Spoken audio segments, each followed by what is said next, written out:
Hello दोस्तों, नमस्कार। आप सभी को हमारे यूट्यूब चैनल में हार्दिक स्वागत है। दोस्तों, हम कल जो मॉडल पेपर सॉल्व करा रहे थे एग्रीकल्चर का, तो उसमें हम उसके आगे चलते हैं। 40 क्वेश्चन तक मैंने कल सॉल्व करा दिया था। अब हम आज 40 क्वेश्चन से आगे हम सॉल्व कराते हैं, ठीक है। तो ये जो कि बहुत ही महत्वपूर्ण क्वेश्चन है, जो कि सभी एग्जाम में मेनली ये पूछा जाता है। तो इन सबको आप लोग जरूरी बहुत है, इंपॉर्टेंट क्वेश्चन है सबको। सब जितने भी क्वेश्चन सब इंपॉर्टेंट है। तो आज हम 40 क्वेश्चन देखते हैं फिर से। 40 क्वेश्चन देख लीजिए। इसमें लिखा है राइबोफ्लोविन का सर्वोत्तम स्रोत है। राइबोफ्लोविन क्या है? ये विटामिन बी टू है, ठीक है। बी वन क्या है? थायमिन है। बी टू क्या है? राइबोफ्लोविन है। तो इसमें सर्वोत्तम स्रोत है। तो इसमें जो ऑप्शन सी है बेल, तो ये सही है। तो आ जाते हैं 41 नंबर। नेक्स्ट है बेर में कलिकायन का सर्वोत्तम समय है। Best time of budding of in ber, ठीक। बेर का जिजिपस, आप लोग साइंटिफिक नेम, ठीक है, आप लोग याद रखिएगा, जिजिपस जुजबा। तो उसमें आप बेर का पूछा है। तो इसका जो कलिकायन का सर्वोत्तम समय है, तो बेसिकली जो सबसे सर्वोत्तम होता है, अच्छा टाइमिंग माना था मई जून के समय में, ठीक है। तो कितना समय है? मई जून। तो ऑप्शन नंबर सी सही हो जाता है। मई जून मतलब ये बसंत ऋतु के बाद ही गर्मी के मौसम में ये बेसिकली होता है। तो आ जाते हैं नेक्स्ट क्वेश्चन। केले की कौन सी प्रजाति पनामा बिल्ट बीमारी के लिए अवरोधी है? तो पनामा बिल्ट जो रोग है ये केले में पाया जाता है। तो जो कि इसमें कौन सी वैरायटी जो उसके बीमारी से प्रति अवरोधी है? तो इसमें जो बसराई है, तो ये है पनामा बिल्ट अवरोधी किस्म है। और वहीं अन्य किस्म है केले से संबंधित जो है वो पूवन हो गया, चंपा हो गया, होंडा हो गया, ड्वार्फ, ये केवेंद्रीस हो गया। ये सब केले की अन्य वैरायटी है। 43 आ जाते हैं। आलू की कौन सी प्रजाति चिप्स बनाने के लिए उपयुक्त है? ये सबको पता है, कुफरी चिप्सोना, ठीक है। कुफरी चिप्सोना ये आलू की चिप्स बनाने की जो है किस्म है। तो कुफरी चिप्सोना 1, कुफरी चिप्सोना 2 चिप्स के लिए उत्तम है। और वहीं चिप्सोना जो 2 है पछेती झुलसा के लिए प्रतिरोधी किस्म मानी जाती है। और वहीं अगेती के लिए जो होते हैं कुफरी चंद्रमुखी, कुफरी सिंदूरी और कुफरी बहार आदि किस्में जो है मध्यम अवधि की फसलें हैं, ठीक है। ये सभी तीनों जो फसलें हैं ये मध्यम अवधि की फसलें हैं, या अगेती फसलें हैं तीनों। ये जो कुफरी है ये पछेती झुलसा के प्रति अवरोधी किस्म है। और वहीं इसका उपयोग हम चिप्स बनाने में सबसे ज़्यादा करते हैं, कुफरी चिप्सोना का। नेक्स्ट है आडू की, ठीक है। आडू की कौन सी प्रजाति अल्प द्रुत शीतन, लो चिलिंग, ठीक है। पीच, आडू को जो पीच, लो चिलिंग वैरायटी कौन सी है पीच की? तो वो सहारनपुर प्रभात, ये बेसिकली पूछा गया है, ठीक है। वो सहारनपुर प्रभात जो है ये वो आडू की अल्प द्रुत शीतन, लो चिलिंग प्रजाति है, ठीक है। यह किस्म सरबती तथा फ्लोरिडा के सन संकरण से तैयार किया गया है। और यह अगेती, ये फल अनुसंधान केंद्र सहारनपुर से निकाली गई है, तो इसलिए इसका नाम सहारनपुर प्रभात रखा गया। नेक्स्ट है आम में लिटिल लीफ की बीमारी किसकी कमी से संबंधित है? तो जो लिटिल लीफ जो होता है आम में संबंधित है ये। तो ये दैहिक फलों का विकार है, दैहिक विकार है। तो इसमें कौन से? जिंक की कमी से, ठीक है। जिंक की कमी से आम में लिटिल लीफ हो जाता है। और वहीं जिंक की कमी से नींबू में अगर जिंक की कमी होती है तो क्या होता है? मेटल लीफ होता है। और वहीं यदि अमरूद में जिंक की कमी होती है तो ब्राउजिंग होता है। वहीं धान में देख लेते हैं जिंक की कमी से खैरा डिजीज हो जाता है। तो ये सब महत्वपूर्ण जो तत्वों की कमी है, ये चैप्टर से क्वेश्चन जरूर बनता है, ठीक है। तो नेक्स्ट है प्याज की सफेद किस्म। प्याज की सफेद किस्म ये बहुत ही इंपॉर्टेंट क्वेश्चन है, ये पूछा भी गया है। तो इसमें आप लोग देखे होंगे प्याज की सफेद किस्म जो है उदयपुर 102, ठीक है। उदयपुर 102 ये ऑप्शन नंबर बी सही है। उदयपुर 102, फूले सफेद, पंच 48, ये सब सफेद किस्में हैं। और वहीं लाल प्याज, लाल प्याज की किस्में सब लोग बहुत इंपॉर्टेंट है जो है लाल प्याज में आप लोग देखेंगे अर्का प्रगति, पूसा माधवी, पूसा रेड, नासिक रेड, ये सब उदयपुर, ओनली उदयपुर रहेगा तो ये लाल किस्म की हो जाती है। और वहीं अर्का पीताम्बर, अर्ली ग्रेनो, ये सब पीले प्याज की किस्में हैं, ठीक है। तो इसमें जो सफ़ेद किस्म की है ये उदयपुर 102। नेक्स्ट आ जाते हैं प्याज और लहसुन का राष्ट्रीय अनुसंधान केंद्र कहाँ स्थित है? तो सबको पता है। प्याज और लहसुन का जो national research centre for onion and garlic, तो कहाँ ये महाराष्ट्र में है। कहाँ पर? पुणे में। ठीक है, पुणे में ये स्थित है।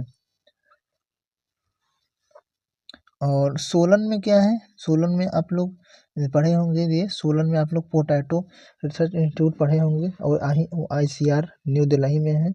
और सेंट्रल पोटैटो रिसर्च इंस्टीट्यूट कहाँ पर है? शिमला हिमाचल प्रदेश में भी है। और वहीं सेंट्रल पोटैटो रिसर्च स्टेशन कहाँ है? तो ये मेरठ में है। ठीक है, नेक्स्ट आ जाते हैं अंगूर में हेन एंड चिकन। हेन एंड चिकन बीमारी आप लोग बहुत पूछा जाता है कि हेन एंड चिकन बीमारी किस फसल से संबंधित है, किस? तो ये अंगूर से संबंधित है। तो अंगूर में जो हेन एंड चिकन बीमारी होती है वो किसकी कमी से होती है? तो वो बोरान की कमी से होती है। ठीक है, बोरान की कमी से होती है, और इसके नियंत्रण के लिए हम बोरेक्स का छिड़काव करते हैं। ठीक है, बोरेक्स का। वहीं अंगूर में कैल्शियम की कमी से कैलिक्स एंड रॉट हो जाता है। आंवले में अगर बोरान की कमी हो जाती है तो आंतरिक गलन रोग हो जाता है। नेक्स्ट आ जाते हैं अमरूद की किस्म ललित विकसित हुई है। ठीक है, जो ललित किस्म है अमरूद की, वो कहाँ से विकसित की गई थी? तो ये पूछा है। तो ये CISH लखनऊ। ठीक है, CISH Lucknow, central institute for सब ट्रॉपिकल हार्टिकल्चर। तो ये इसका जो ये लाल गूदे वाली किस्म है, तो इसके अमरूद की किस्म ललित, ये CISH लखनऊ के द्वारा ये विकसित की गई है।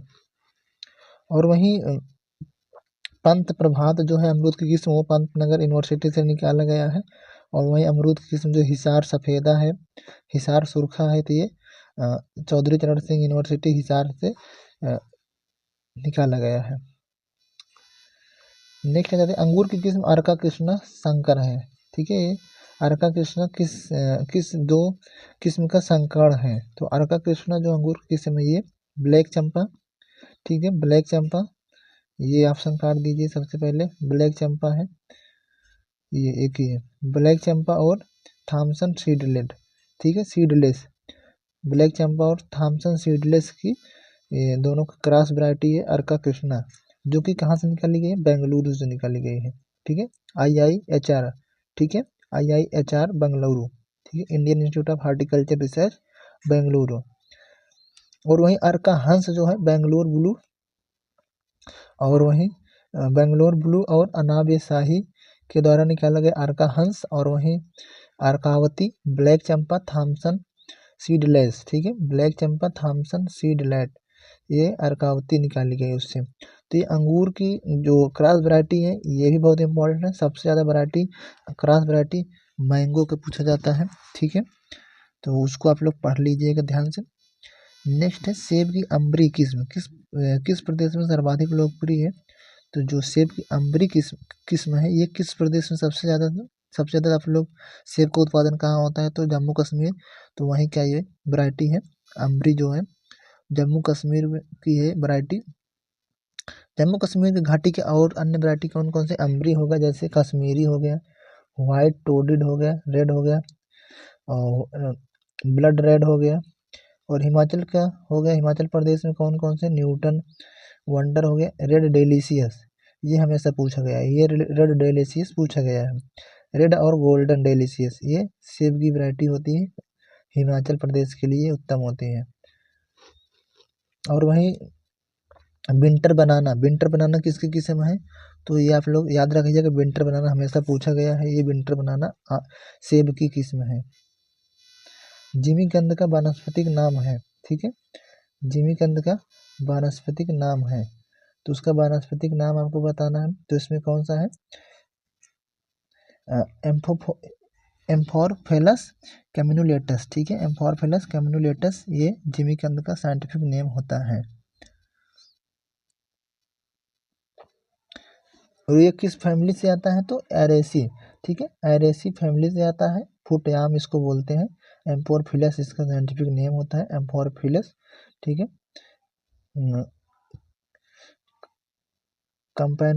कैम्पैनुलटस। और वहीं शकरकंद, शकरकंद का वैज्ञानिक नाम क्या है? आइपोमिया बटाटस। ये कानबुलबुलेसी फैमिली से आता है, ये पूछा गया है। तो शकरकंद का है कि आइपोमिया बटाटस। नेक्स्ट क्वेश्चन आते हैं, कद्दू वर्गीय सब्जियों में लिंग भेद परिवर्तित करने के लिए उपयुक्त पादप वृद्धि नियामक हैं। ठीक है, तो इसमें पूछा है जो कुकुरबिटेसी फैमिली से जो सब्जियां हैं तो उनमें तो जो लिंग भेद परिवर्तित करने के लिए उपयुक्त पादप वृद्धि नियामक मतलब ये ग्रोथ रेगुलेटर है। ठीक है, हार्मोन्स, तो कौन सा है वो? तो इसमें है तो जो 2 क्लोरो इथाइल फास्फोनिक एसिड। ठीक है, ये ऑप्शन नंबर ये सही है। ठीक है, 2 क्लोरो इथाइल फास्फोनिक एसिड, जो ये 2 फोल्ड नहीं होगा, इंडो आईपीए नहीं होगा, आईबीए नहीं होगा, तो ये वही है। कद्दू वर्गीय सब्जियों में लिंग भेद परिवर्तित करने के लिए उपयुक्त पादप वृद्धि नियामक 2 क्लोरो इथाइल फास्फोनिक एसिड, जो कि इसमें इसका इसका उपयोग से क्या होता है? इसमें से जो इसका उपयोग से जो मादा पुष्पों की संख्या में वृद्धि होती है और वहीं नर पुष्पों की संख्या में कमी होती है। नेक्स्ट आ जाते हैं, पूसा मजेस्टी एक उन्नत प्रजाति है। पूसा मजेस्टी बहुत पूछा गया है, पूसा नन्हा भी। पूसा मजेस्टी किसकी वैरायटी है ये सब? तो ये सब पपीता की वैरायटी है। ठीक है, पपीता की ये वैरायटी होती है। और वहीं पूसा डेलीशियस भी पूछा जाता है, Pusa delicious, Pusa dwarf, Pusa giant, Pusa नन्हा, ये सब पपीते की वैरायटी है। पूसा नन्हा, पूसा मजेस्टी और वहीं पूसा ड्वार्फ, पूसा डेलीशियस, ये सब बहुत ही कॉमन वैरायटी हैं जो ये कई बार पूछे जाते हैं। निम्नलिखित में से पेक्टिन का सर्वोत्तम स्रोत है। पेक्टिन का सबसे अच्छा जो स्रोत होता है वो अमरूद होता है। और वहीं अमरूद जो कि सबसे अच्छा जेली बनाने के लिए उपयुक्त होता है तो वो पदार्थ जो अमरूद होता है। ठीक है,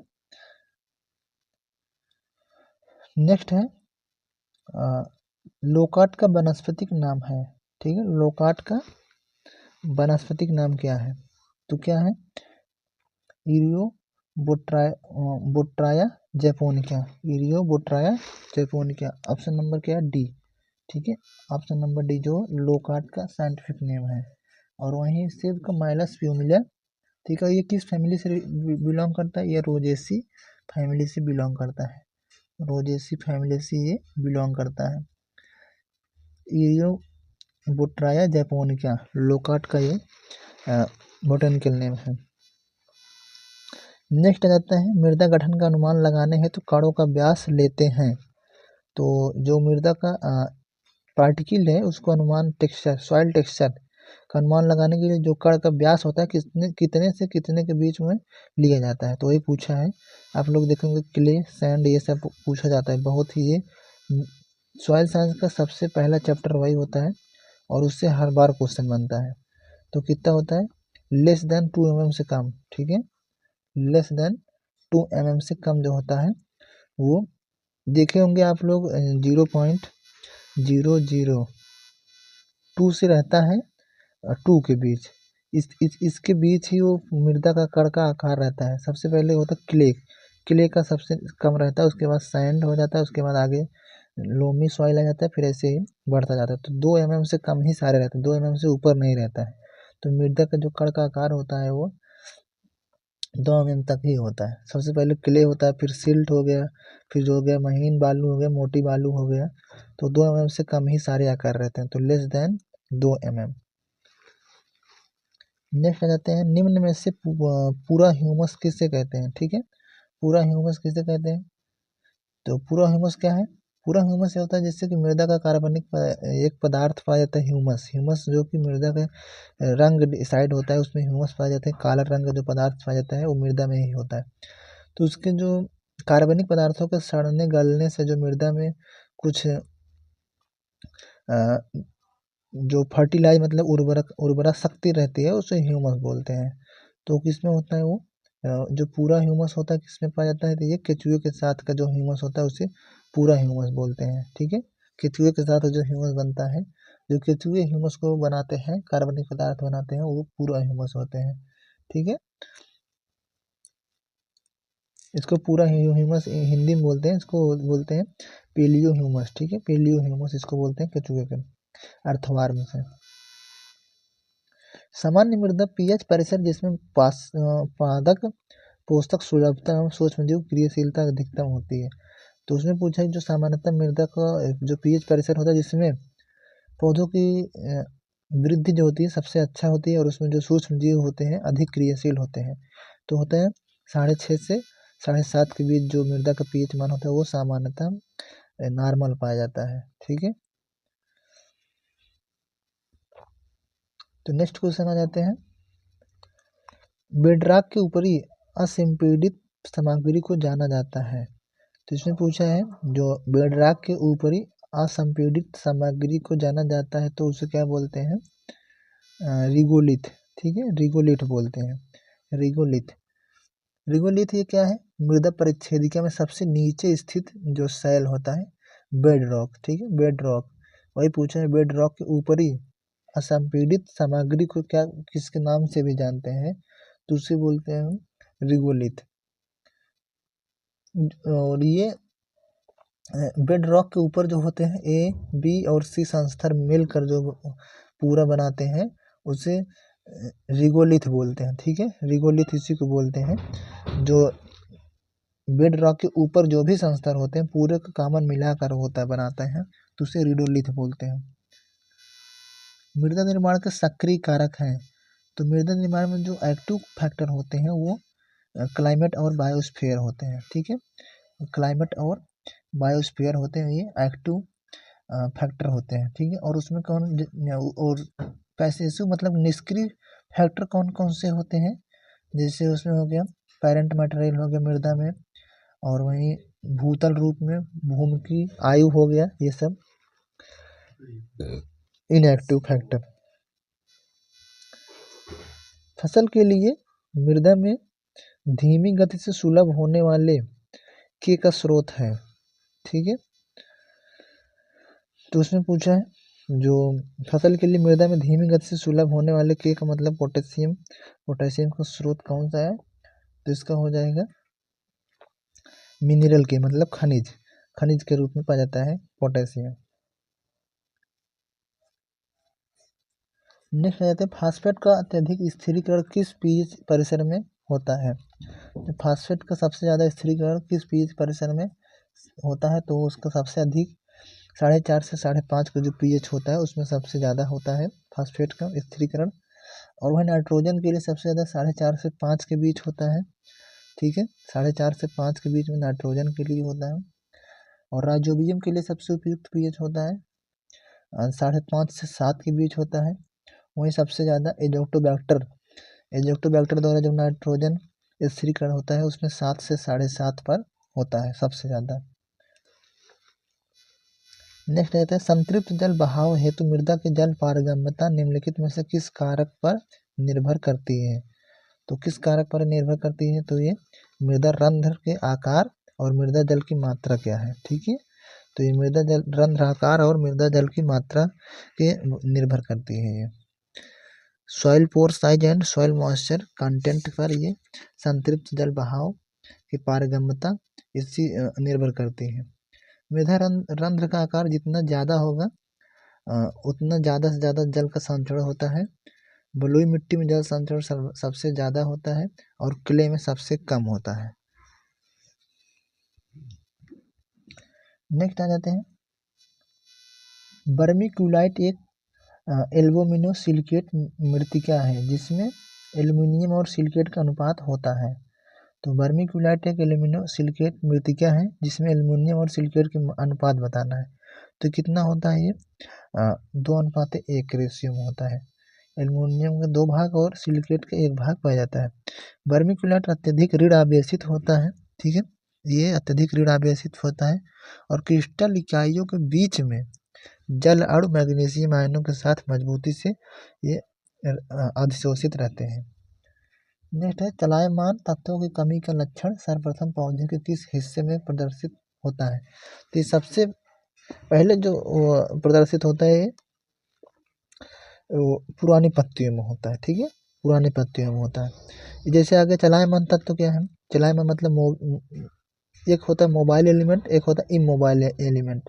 तो जो होता है मोबाइल एलिमेंट चलायमान, जैसे NPK हो गया, वही हो गया जिंक हो गया, मैग्नीशियम हो गया, ये सब जो 5 तत्व हैं ये मोबाइल एलिमेंट होते हैं, जो कि सबसे ज़्यादा इनकी कमी से जो लक्षण आते हैं सबसे ज़्यादा पुरानी पत्तियों पे आता है। आप लोग पत्तियाँ पीली होने लगती हैं, निचली वाली पत्तियाँ सब वही होता है।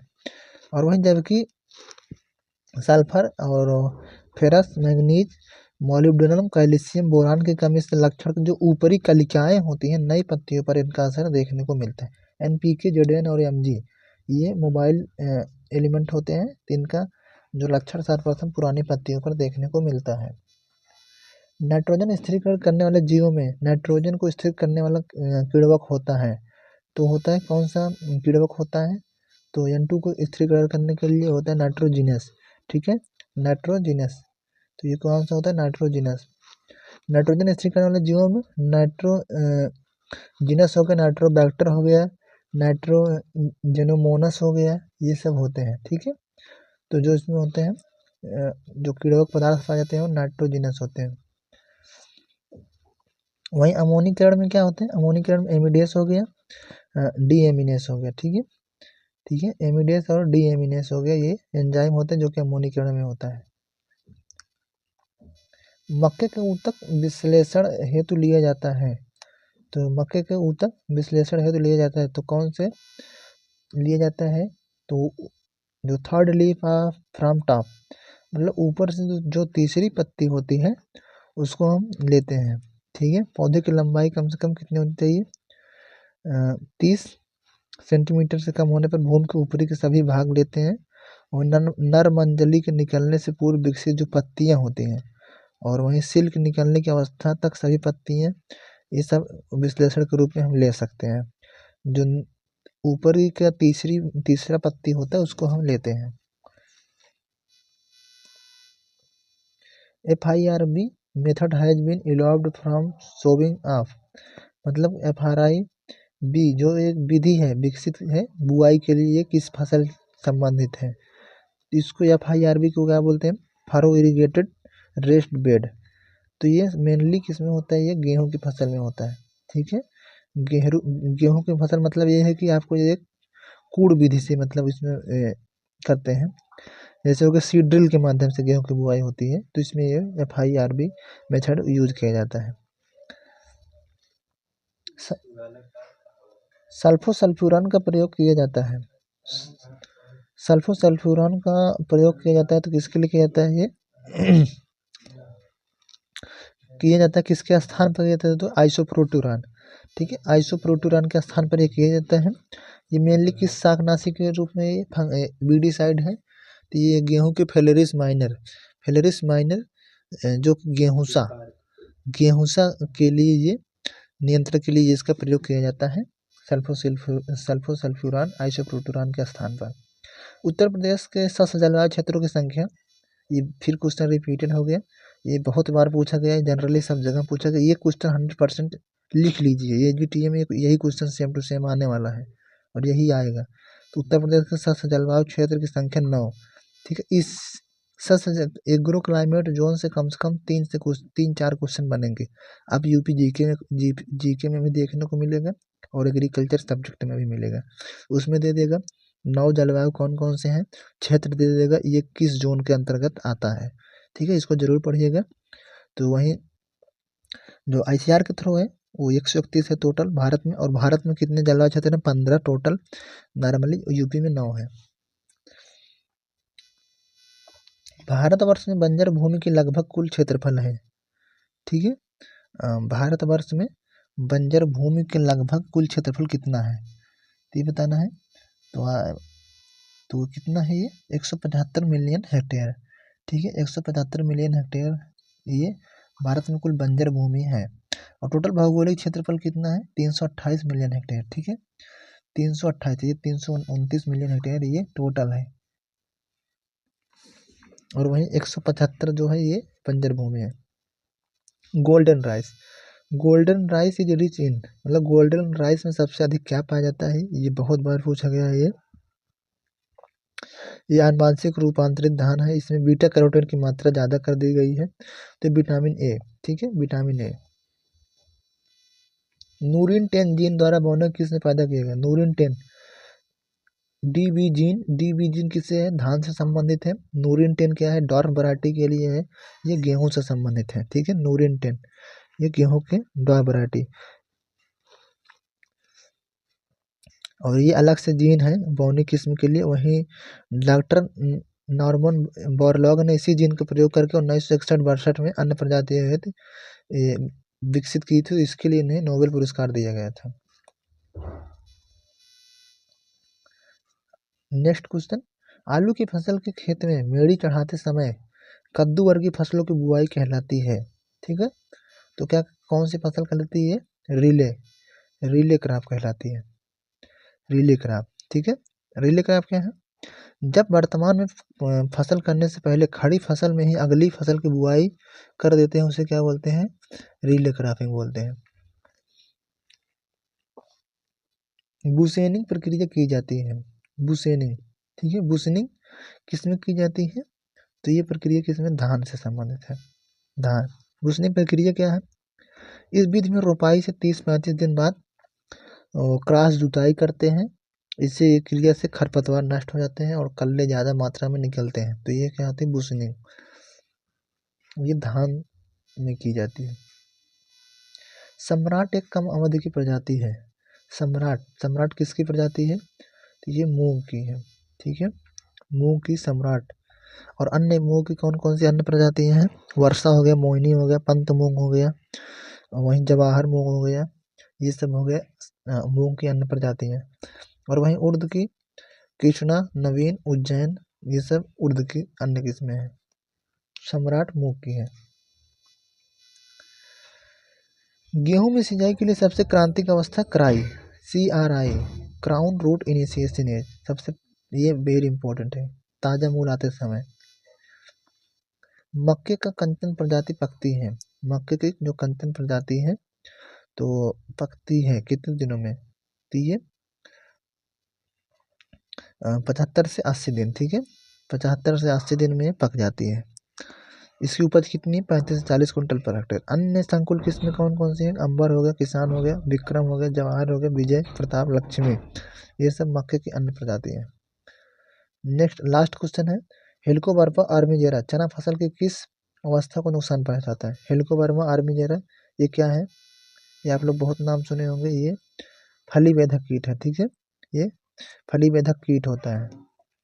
ग्राम कैटरपिलर जो कि चने की सुंडी रोग बोलते हैं, यह अवस्था फली बनने के समय उस पर छेद करके घुस जाती है, ठीक है। तो ये फली बेधक कीट होता है, हेलिकोबार्बा आर्मीजेरा फली बनने की अवस्था में इसमें नुकसान पहुंचाता है।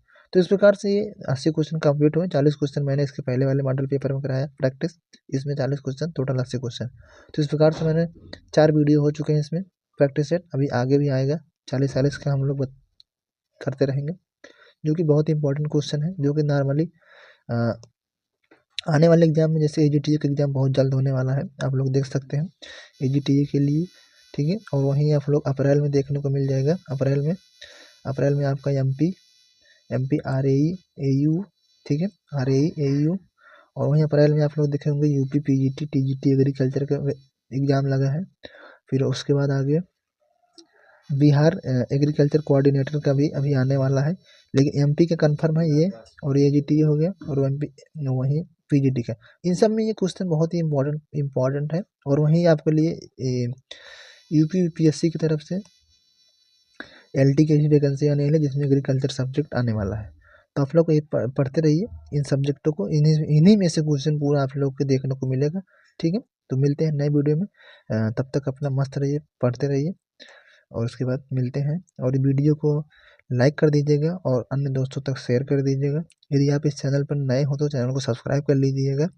मैं आपको बता दूं जानकारी के लिए, इस चैनल के माध्यम से आपको हम एग्रीकल्चर के संपूर्ण पूरा तैयारी कराते हैं। इसके साथ साथ अन्य एग्जामों के लिए भी जो भी नए नए नोटिफिकेशन आते हैं, उनका पूरा संपूर्ण डिटेल हम आपको पूरी तरीके से, अच्छे तरीके से बताने की कोशिश करते हैं। यदि कोई डाउट होता है तो आप लोग कमेंट बॉक्स में कमेंट कर सकते हैं। तो दोस्तों मिलते हैं नए वीडियो में, तब तक के लिए धन्यवाद।